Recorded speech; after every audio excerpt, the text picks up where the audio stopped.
तो hello guys, मेरा नाम है कृष्ण कुमार और आज अपन चर्चा करेंगे आरपीएससी सेकंड ग्रेड में आज तक जितने भी क्वेश्चंस आए हुए हैं उन सभी की चर्चा करेंगे। यानी ओल्ड पेपर एनालिसिस अपन करेंगे, लेकिन अपना जो एनालिसिस रहेगा वो चैप्टर वाइज रहेगा कि इस चैप्टर से आज तक इतने क्वेश्चंस आए हुए हैं और इतने अभी आ सकते हैं, या ये चैप्टर इंपॉर्टेंट रहेगा, या इस चैप्टर में से क्या पढ़ना है क्या नहीं पढ़ना।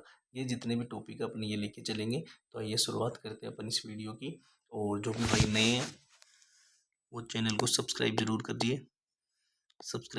करिए क्योंकि आपका एक सब्सक्राइब मुझे और मोटिवेट करेगा अलग अलग चीज़ें लाने की। और अगर मेरे 1K सब्सक्राइबर होते हैं तो मैं जो कलाम की टेस्ट सीरीज है वो ज़रूर लेके आऊँगा आपके लिए। आपको यहाँ पे सारे क्वेश्चंस करवाऊँगा फर्स्ट पेपर के, जितने भी कलाम के आज तक टेस्ट हुए हैं, शायद 4 या 5 टेस्ट हो गए, तो वो भी मैं लेके आऊँगा। उससे सबसे पहले आपको ये करना है कि आपको चैनल को सब्सक्राइब करना है, वीडियो को लाइक भी करना है ना। एक प्यारा सा दिल बना के वीडियो को लाइक कर दो दोस्तों, बहुत अच्छी वीडियो रहेगी। मैं सही बता रहा हूँ, मेरा कोई मोटिव नहीं है यूट्यूब पे फेमस होने का। मेरा इतना है कि आपके साथ साथ मैं भी पढ़ लूँगा और आपकी भी चीज़ें हल हो जाएगी, क्योंकि टाइम दोनों के पास नहीं है। मेरे पास भी टाइम नहीं है। आपको टाइम साइड में दिख रहा होगा कि 11 बज चुके हैं और रात के 11 बजे मैं वीडियो शूट कर रहा हूँ। गाँव में कुत्ते भौंक रहे हैं बाहर, उनकी आवाज़ भी आपको परेशान कर सकती है। मेरे कीबोर्ड की आवाज़ देखो, ये टक टक, ये भी आवाज़ भी परेशान कर सकती है आपको। लेकिन इन सभी आवाज़ों के बीच में आपका हौसला बुलंद होना चाहिए कि अपने को आरपीएससी सेकंड ग्रेड इस बार क्लियर करनी है तो करनी है। अपने को कोई एक्सक्यूज नहीं चाहिए कि ये रह गया वो रह गया। जो भी करना है अपने को खुद को ही करना है। और एक स्मार्ट स्ट्रेटजी अपने को बनानी है जिसमें ये चीज़ काम आएगी कि कहाँ से कितने क्वेश्चन आ रहे हैं। तो सबसे पहले आज अपन भौतिक प्रदेशों में लेंगे, स्थिति एवं विस्तार वाला जो टॉपिक है, राजस्थान के भूगोल का पहला ही चैप्टर है। और इसके जितने भी क्वेश्चंस आए हुए हैं आज तक 13 क्वेश्चंस आए हुए हैं, है ना। और 2026 में 2025 में सॉरी 2025 में यहाँ से एक भी क्वेश्चन नहीं आया हुआ। तो इसका मतलब ये नहीं है कि 2026 में भी नहीं आएगा। आए हुए थे यहाँ पे 2018 में के बाद में इसमें से क्वेश्चन नहीं आया। लेकिन अपने को ये चैप्टर अच्छे से पढ़ना है ना। अपने को इसलिए चैप्टर अच्छे से पढ़ना है क्योंकि ये ज्योग्राफी है, यहाँ से क्वेश्चन आ भी गया तो अपना गलत नहीं होने वाला। क्योंकि हिस्ट्री और पॉलिटिकल और जो अपना कल्चर है वहाँ से एग्जामिनर घुमा घुमा के क्वेश्चन दे रहा है ना। तो यहाँ से घुमा नहीं सकता वो क्वेश्चन। बस ये चीज़ है कि वो कम घुमाता है क्वेश्चंस को, क्योंकि यहाँ अगर वो क्वेश्चंस घुमाता है तो क्वेश्चंस की लैंग्वेज थोड़ी गलत होने के चांस ज़्यादा रहते हैं। इसलिए ज्योग्राफी अपना थोड़ा, यानी 15 क्वेश्चंस आ सकते हैं यहाँ से, तो 15 में से 15 सही होने के चांस रहते हैं। और ये वाला जो चैप्टर है ना, इसमें आपको ऐसा लगेगा कि सारे क्वेश्चंस मेरे को आते हैं। वो इसलिए आते हैं क्योंकि आप जो भी भाई बंधु है वो तैयारी शुरू करते हैं, चाहे किसी की भी करो, आरपीएससी की करो, आरएसएसबी की करो, आरएसएसएमबी की करो, किसी की भी करो, है ना। बोर्ड ऑफ सेकेंडरी एजुकेशन वाला जो भी कुछ भी करो, वो इसी से शुरू करता है चैप्टर से। तो ये सभी को आता है ना, इतना हार्ड नहीं है ना। तो अपनी तो शुरुआत है, इसलिए अच्छा सा चैप्टर लेते हैं। इसमें से 13 क्वेश्चन आए हुए हैं और क्वेश्चन को अपन जल्दी जल्दी देख लेते हैं। आपके पास भी टाइम नहीं है, मेरे पास भी नहीं है, और आगे अच्छे से तैयारी करेंगे। सारे चैप्टर्स के लेके आऊँगा लगभग 10 दिन में। अपनी ज्योग्राफी कंप्लीट है और लगभग 10 दिन में अपनी हिस्ट्री कंप्लीट है और 10 दिन में अपनी पॉलिटी कंप्लीट है। राजस्थान की बात कर रहा हूँ। और यहाँ से लगभग आपको दोस्तों सही बता रहा हूँ 60 क्वेश्चन मिल सकते हैं और 100% चांस है 60 क्वेश्चन मिलने का, क्योंकि एग्जामिनर कोई बाहर से नहीं आएगा, कोई विदेश से नहीं आएगा, है ना। वो इन्हीं में से क्वेश्चन बना के देगा। थोड़ी लैंग्वेज घुमा सकता है लेकिन यही रहेगा, क्योंकि 1600 क्वेश्चन है इसमें। 1600 क्वेश्चन में से 60 क्वेश्चन तो मिलेंगे ही भाई। 1600 में से 60 क्वेश्चन मिलने का 100% चांस है और स्मार्ट स्ट्रेटजी है ना। आगे आप जो चैप्टर देखोगे उनमें वो बिल्कुल नहीं घुमा रखा, वैसे ही क्वेश्चन पूछता है। वर्ल्ड ज्योग्राफी में वैसे ही क्वेश्चन पूछता है, जो पुराने पूछे हुए हैं उन्हीं आधार पर पूछता है, और ज्योग्राफी में वही क्वेश्चन पूछता है ना। तो आइए अपन वीडियो शुरुआत करते हैं, वीडियो लेंथी हो जाएगी। सबसे पहले अपन लेते हैं पहला ही क्वेश्चन। राजस्थान का क्षेत्रफल राजस्थान का क्षेत्रफल भारत के क्षेत्र का कितना परसेंट है, यानी राजस्थान का क्षेत्रफल भारत के क्षेत्रफल का कितना परसेंट है 2001 के अनुसार। तो आप सभी को पता है कि 10.41% है। ये जी क्वेश्चन है, जल्दी जल्दी खत्म कर लेते हैं इनको। राजस्थान का कौन सा जिला मध्य प्रदेश व गुजरात के साथ सीमा बनाता है? तो सभी को पता है कि वो है बांसवाड़ा। और ये स्थिति एवं विस्तार जो है अपना, यानी जो अपना क्या बोलते हैं उसको, अक्षांशीय और देशांतरीय विस्तार है। तो आप सभी को पता है 23 डिग्री 3 से 30 डिग्री 12 उत्तरी अक्षांश से लेके 69 डिग्री 30 मिनट 78 डिग्री 17 मिनट पूर्वी देशांतर तक अपना जो अपना राज्य है वो फैला हुआ है। मेरी वॉइस में कुछ मिस्टेक हो तो क्षमा करना। और मेरा गला बैठा हुआ है और मैं क्या अंदर वीडियो बना रहा हूँ, बाहर आवाज़ जाती है, सभी लोग सो रहे, तो थोड़ा दबाव महसूस कर रहा हूँ, इसलिए मैं खुल के नहीं बोल पा रहा। लेकिन आप सभी भाइयों का अगर ऐसे ही आशीर्वाद बना रहा जैसे मेरी वीडियोस चल रही है, तो बहुत जल्द अपन अलग रूम में एसी लगवाएंगे और बढ़िया तरीके से वहाँ पढ़ाई करेंगे। ऐसी नहीं लगवाएंगे, कोई दिक्कत नहीं है, आराम से सब चीज़ें एडजस्ट हो जाएगी। अभी अपने चैनल को थोड़ा ग्रो होने दो, ठीक है। अपन चौथा क्वेश्चन करते हैं। निम्न में से किस जिले की सीमा रेखा किसी अन्य राज्य की सीमा रेखा को नहीं छूती? तो ये आप सभी को पता है कि बूंदी जो जिला है वो अन्य किसी राज्य के साथ सीमा नहीं बनाता। अपना पांचवा जो क्वेश्चन है, राजस्थान की पाकिस्तान के साथ अंतर्राष्ट्रीय सीमा की कुल लंबाई कितनी है? ये तो अंधे काणे बहरे लंगड़े लूले सभी को पता होती है, 1070 किलोमीटर। अपना छठा क्वेश्चन है, निम्न में से किस जिले की सीमा राजस्थान से स्पर्श नहीं करती? गुजरात से स्पर्श नहीं करती, सॉरी। निम्न में से किस जिले की सीमा गुजरात से स्पर्श नहीं करती? तो प्रतापगढ़ की जो सीमा है गुजरात से स्पर्श नहीं करती। बाकी जो 3 जिले बचे हैं, बाड़मेर, जालोर, डूंगरपुर, इन सभी की जो सीमा है वो गुजरात के साथ लगती है। अब सातवां जो क्वेश्चन है, निम्न में से राजस्थान के किस जिले की सीमा मध्य प्रदेश से संयुक्त है यानी टच है? कौन सा जिला है बताइए। आप पहुंच करके खुद भी टेस्ट टाइप में इसको हल कर सकते हो। यानी चौथा जो जिला है झालावाड़, उसके साथ मध्य प्रदेश की सीमा लगती है ना। और सबसे ज़्यादा सीमा भी इसकी लगती है झालावाड़ की, है ना। सबसे ज़्यादा अंतर्राज्यीय सीमा जो बनाता है जिला अपना झालावाड़ ही है शायद।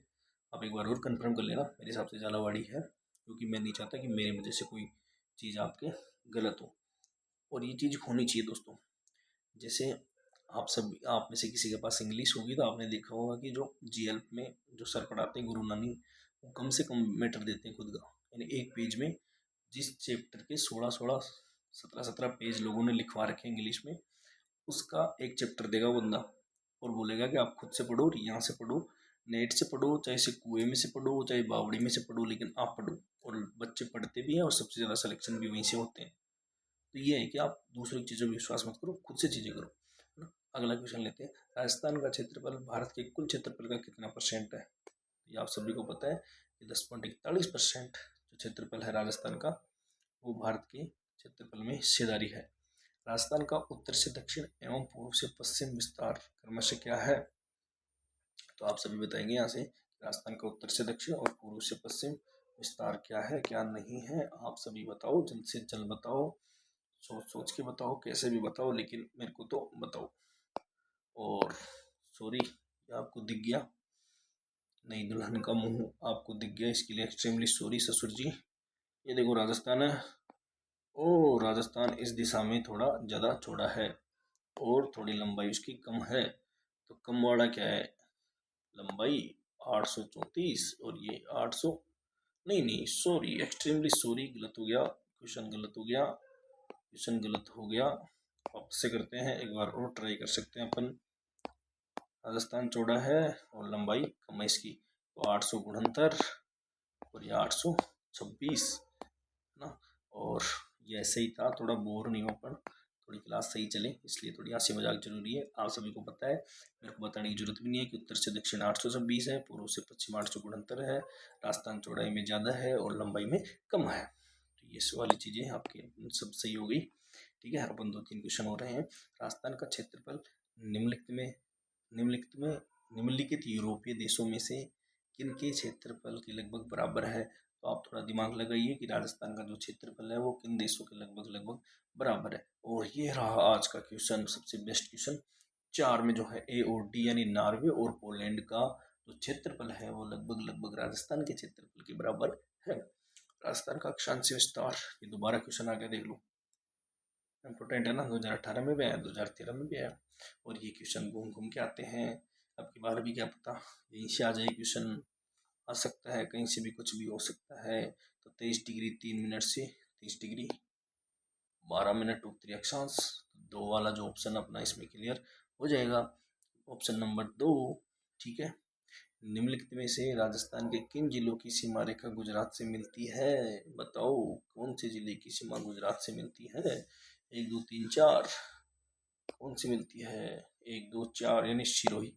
तो गरबूर और बांसवाड़ा की सीमा जो है कहाँ से मिलती है? गुजरात से। प्रतापगढ़ की सीमा गुजरात से नहीं मिलती। तो प्रतापगढ़ भाई साहब आप इस लाइन में नहीं हो। अब लास्ट क्वेश्चन है, राजस्थान के किस जिले से कर्क रेखा गुजरती है? तो बांसवाड़ा से कर्क रेखा गुजरती है। कितनी लंबाई है आप सभी कमेंट करोगे, कौन से गांव से गुजरती है ये सब भी आप कमेंट करोगे, है ना। आइए कुछ चर्चाएं करते हैं। कल भौतिक प्रदेश वाला चैप्टर करेंगे। ये वाला क्वेश्चन आप एक्स्ट्रा में पढ़ सकते हो, कोई पैसे नहीं लगेंगे आपके, आराम से पढ़ सकते हो। कि गुरुजी आपने कुछ दिया ही नहीं, तो गुरुजी नहीं हूँ पहली बात तो मैं आप सभी का भाई हूँ और आपसे छोटा ही होगा। छोटा बोलने में थोड़ा मजा सा आता है इसलिए बोलता हूँ। एज तो मेरी 40 साल है। आप मेरी पिक्स देखते होंगे थंबनेल पे, तो वो उनमें दिखता होगा मैं 30-40 साल का। कोई बात नहीं, जैसे मैं आप सभी का छोटा भाई हूँ, है ना। कोई दिक्कत नहीं है, बड़े छोटे से अपन सब साथ के हैं, भाई बहन है सभी, है ना। तो अपन चर्चा करते हैं। देखो अपने पास टाइम बचा है कम, 4 मंथ है ना। 4 मंथ को कैसे अपन 8 मंथ में कन्वर्ट करते हैं, है ना। 4 मंथ को कैसे अपन 8 मंथ में कन्वर्ट करते हैं, वो स्ट्रेटजी है अपनी ये वाली, है ना।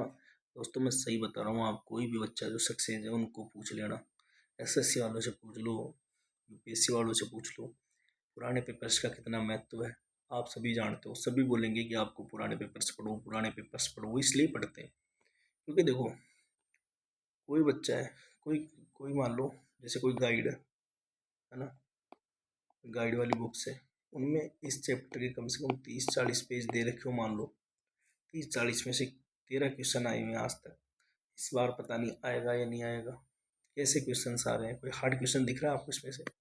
नहीं दिख रहा। आप डीपली पढ़ लो, यही इसी चैप्टर में अटके रहो 1 महीने तक, क्या मतलब निकलेगा उसका। तो आप सबसे पहले जिन भाइयों के पास ये बुक नहीं है, 150 रुपये की आएगी, मंगवा सकते हो, और नहीं मंगवाना तो यहाँ से पढ़ लो, कोई दिक्कत नहीं है, मैं पढ़ा दूंगा डेली। और सुनने से चीज़ें अच्छी याद रहती है, लंबे टाइम तक याद रहती है। आज की वीडियो थोड़ी लंबी हो रही है क्योंकि थोड़ी अपनी बातें भी हो रही है, इसलिए थोड़ी 12 मिनट से ज़्यादा की वीडियो हो रही है ना। तो कोई दिक्कत नहीं है, आराम से पढ़िए, है ना। कुछ दिक्कत नहीं है, कोई टाइम नहीं निकला है। आप खुद के सब्जेक्ट पे ध्यान दो, फर्स्ट पेपर पे ध्यान इतना मत दो। 40-50 क्वेश्चन है वो आप ले आओगे आराम से। पुराने पेपर से हटा के देखो, दिशा की बुक्स देखो। आप सोच रहे हो कि पेपर इस बार ही थोड़े वो बने, नहीं बने दोस्तों, नहीं बने, मैं बोल रहा हूँ नहीं बने। ये पेपर क्या कर रहा है, एग्जामिनर एआई से बना रहा है। आप खुद डाल के देख लेना इस चैप्टर के मेरे को एमसीक्यू हल करने हैं, एआई आपको बना के दे देगा। 100 क्वेश्चन दे देगा, 150 दे देगा, कैनवास फॉर्म में भी दे देगा आपको। इंग्लिश वाले जो बंदे हैं उनको सबको पता है, वो कैनवास फॉर्म में बहुत सारी चीज़ें, बहुत सारे क्विजेस करते हैं, है ना। तो वहाँ से ही क्वेश्चन लेते हैं, लेकिन ये क्वेश्चन नए नहीं है। दिशा की बुक उठा के देखोगे आपको, आप तो पॉलिटी की बुक में पहले से भी 2013 में, 2018 में, 2015 में क्वेश्चंस आए हुए हैं कथन और करने वाले। तो क्वेश्चंस नए नहीं है, कथन और करने वाले जो रीट में है ना इस बार, वो नए नहीं है, पुराने ही है। तो आपको डरने की बिल्कुल जरूरत नहीं है। रात हो गई है बहुत, कुत्ते भौंक रहे हैं बाहर, है ना। तो इसी के साथ जयतु भारतम, जयतु संस्कृतम, है ना। इंग्लिश के बंदे हैं लेकिन संस्कृत में भी बोलना पड़ता है अब जैसे लोगों के लिए। मेरे प्यारे भाई हो, चैनल को सब्सक्राइब कर देना, वीडियो को लाइक कर देना और शेयर कर देना। बोल देते ना कि फेंक के मारो सब्सक्राइब बटन को, एक की करवा दो। फिर अपन है ना कलाम के टेस्ट सीरीज को सभी भाई बहन मिलके एक साथ हल करेंगे और लाइव में हल करेंगे। जो भी क्वेश्चन होंगे आराम से करेंगे। 1 घंटा शाम को 10 बजे रात को सोते टाइम कैप्सूल, यानी अपन कलाम के टेस्ट पेपर हल करेंगे रोज 30-30, 40-40 क्वेश्चन अपन करा करेंगे डेली सोने से पहले, और लाइव में करेंगे। एक 1 के होती है, अपन लाइव में चलेंगे आराम से, कोई दिक्कत नहीं है। अपन पेपर हल करेंगे। कलाम वालों को पता ही नहीं लगने देंगे कि उनकी टेस्ट सीरीज यहाँ पे भी चल रही है ना। तो उस टेस्ट सीरीज को हल करेंगे आराम से, और कलाम के पेपर्स में से लगभग अपने 40-50 क्वेश्चन मिल जाएंगे, यहाँ से भी मिलेंगे। लेकिन देखो मैं, आप ऐसे बोलोगे यहाँ से 60 क्वेश्चन मिल रहे हैं, वहाँ से 50 क्वेश्चन मिल रहे हैं, तो क्या है? देखो क्वेश्चन यहीं से आएंगे, कलाम के भी यही वाले हैं, पुराने पेपर में तो पुराने क्वेश्चंस भी डालता है वो। तो वही ये बात है, कलाम के में इनमें से मिला के 40-50 क्वेश्चन मिल जाएंगे। और क्वेश्चन ज़्यादा करने से फ़ायदा अपने को ही है, क्योंकि अपनी जो एग्ज़ाम है वो ऑब्जेक्टिव है। ऑब्जेक्टिव चीज़ें जितनी ज़्यादा निकाल पाएंगे अपन, तो माइंड उस आधार पे चलेगा। मैं तो ये मानता हूँ कि आपको थ्योरी बहुत से कम पढ़नी चाहिए, सबसे ज़्यादा क्वेश्चन निकालनी चाहिए, टेस्ट सीरीज देनी चाहिए। बिना टेस्ट सीरीज के आपका सिलेक्शन नहीं होगा। कितनी वीडियो देख लो, कितनी पीडीएफ ला के पटक लो, जब तक आप टेस्ट नहीं दोगे तब तक कुछ नहीं होने वाला, है ना? तो कलाम के कलाम के पेपर्स देखेंगे, कोई दिक्कत नहीं है, ठीक है। थैंक यू दोस्तों, गुड नाइट।